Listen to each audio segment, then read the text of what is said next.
Twitter from the Atlantic by Barrie Mahoney. Lighthouses and lime kilns. There are many lighthouses in the Canary Islands, and locals and many visitors will know that there is a particularly fine one at Maspalomas in Gran Canaria. The lighthouse, or Faro in Spanish, helps sailors to navigate their ships and is an integral part of sea life. Usually, they are cylindrical towers with a light on top and emit a fixed sequence of beams that is unique to a particular lighthouse.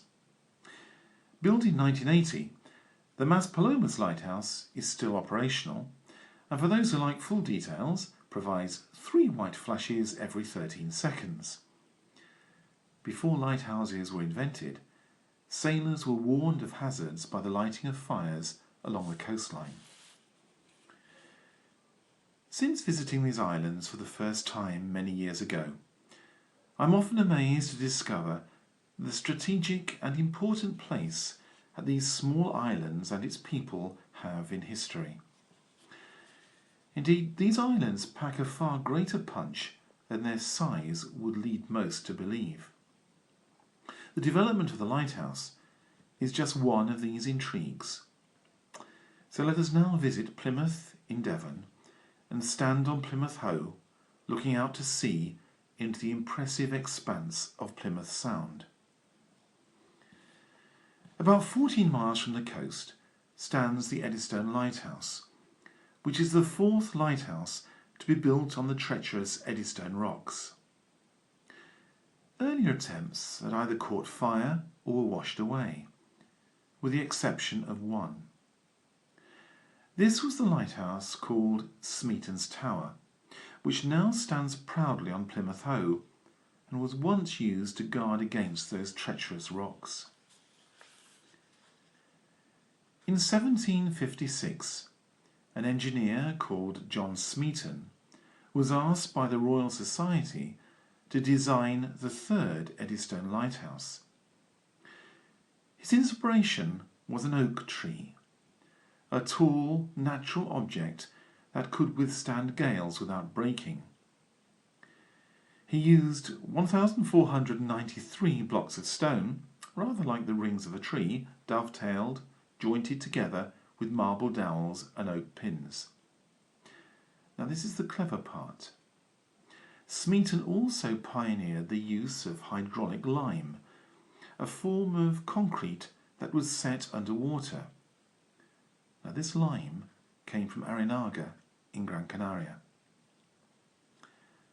Since ancient times, the small coastal town of Arinaga operated a small cottage industry for the extraction and burning of lime.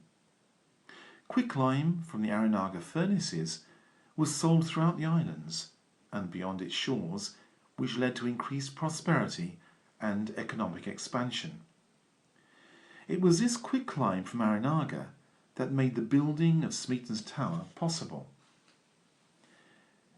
In the early 20th century, the first cement plant in Arginigan opened and demanded a lot of hydraulic lime, as well as being needed for agricultural buildings, ports and roads.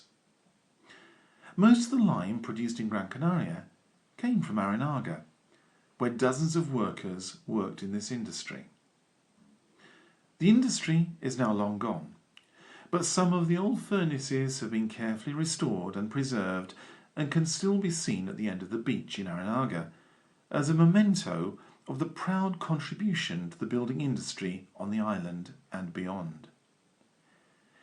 It is inspiring to think that a combination of Smeaton's inspired design and highly advanced engineering skills still required the contribution of Canary Islanders over 2,000 miles away. Smeaton's Tower protected shipping in Plymouth Sound for 120 years, and when it was finally replaced in 1882, it was dismantled stone by stone and rebuilt on Plymouth Hoe. It still stands as a permanent reminder of the very clever engineer who created it, with just a little help from the lime workers of Arinaga.